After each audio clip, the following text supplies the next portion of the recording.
Comme on le dit, hein, la défense des droits de l'homme ne se résume pas seulement aux organisations de défense. Chaque individu, chaque individu à son niveau peut défendre les droits de l'homme sans appartenir à une organisation quelconque. Je crois que je fais partie de cette catégorie-là des défenseurs des droits de l'homme. Les mécanismes existent. Hein. On ne peut pas du coup dire que ces mécanismes ne sont pas efficaces. Et surtout, comme nous parlons de protection des droits de l'homme, il faut notamment retenir, c'est vrai, les fonctions de contrôle des engagements internationaux des États, qui se fait à travers notamment la présentation des rapports, les premiers rapports et aussi les rapports périodiques. Le rôle de la Commission africaine des droits de l'homme et des peuples en matière de mise en œuvre ou de protection des droits de l'homme est importante sur deux points essentiels. D'abord, il faut dire que il y a le contrôle qui est exercé en tant qu'organe en ce qui concerne les rapports qui sont présentés devant cet organe et qui invite chaque État à faire une présentation de ce qu'il a fait, des engagements qui ont été pris sur le plan international. Il y a un contrôle à ce niveau-là qui est quasiment non juridictionnel. Et maintenant, il y a le contrôle juridictionnel ou quasi-juridictionnel qui consiste à recevoir des communications ou des plaintes d'individus relatives à des violations des droits de l'homme. À ce niveau-là aussi, la Commission intervient. Et il existe en la matière beaucoup de jurisprudence abondante. Et la Commission est sollicitée, elle rend beaucoup de décisions et vraiment les décisions sont de qualité, ça il faut le reconnaître.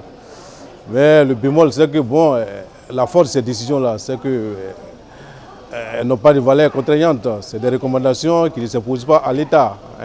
L'État les respecte selon son propre vouloir. C'est un peu cela, la faiblesse du rôle de la Commission. Et écoutez, c'est cela aussi. Cela peut être complété aussi par la Cour africaine des droits de l'homme et qui rend des arrêts qui ont une valeur contraignante pour les États.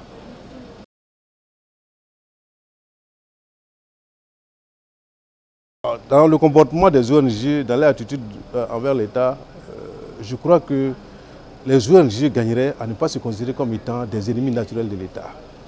Il faut vraiment accepter que les ONG ne peuvent pas avoir l'apanage, l'exclusivité de la promotion et aussi de la protection des droits de l'homme.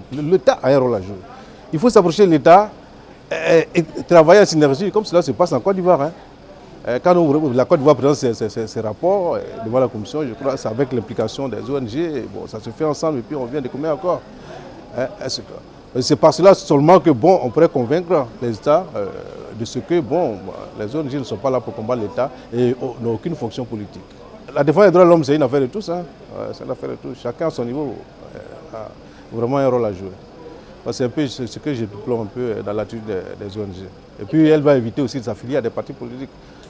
Ça arrive, nous avons l'occasion de le constater. Il faut éviter, il faut que la société civile se rende crédible et indépendante vis-à-vis de la politique.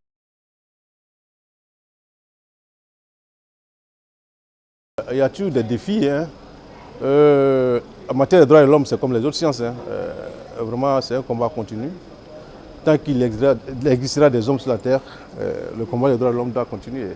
C'est vrai que la Commission a battu un travail remarquable, mais cela doit continuer. Cela doit continuer. Surtout, la Commission doit aussi jouer un rôle prépondérant dans le sens d'amener les États à ratifier les engagements, les instruments juridiques internationaux relatifs aux droits de l'homme, et aussi, surtout, à rendre ces engagements-là applicables dans l'ordre interne. Voilà, c'est vrai, il y a certains systèmes monistes comme la Côte d'Ivoire, le Sénégal, le Mali et autres, où il suffit que le traité soit ratifié pour qu'il s'applique dans l'ordre interne. Mais cela ne suffit pas. Le juge qui ne connaît pas forcément ces instruments juridiques ne peut pas les appliquer s'il les ignore. Donc c'est très intéressant, c'est très important que ça soit incorporé dans la loi interne pour permettre aux magistrats aussi de connaître ces tests-là. C'est un peu difficile, généralement ils ne connaissent pas les tests. En Côte d'Ivoire, nous avons entrepris quand même, le gouvernement a entrepris vraiment des renforcements de capacités pour amener les magistrats à se familiariser avec les droits de l'homme. Au début, ce n'était pas facile, parce qu'on trouvait ça comme quelque chose d'étrange, mais aujourd'hui, le magistrat Ivoiriens et tous les autres acteurs principaux de la justice ivoirienne sont convaincus que les traités et règlements ratifiés sont au-dessus de la loi et ils doivent être appliqués d'office. Il faut aussi la culture des droits de l'homme.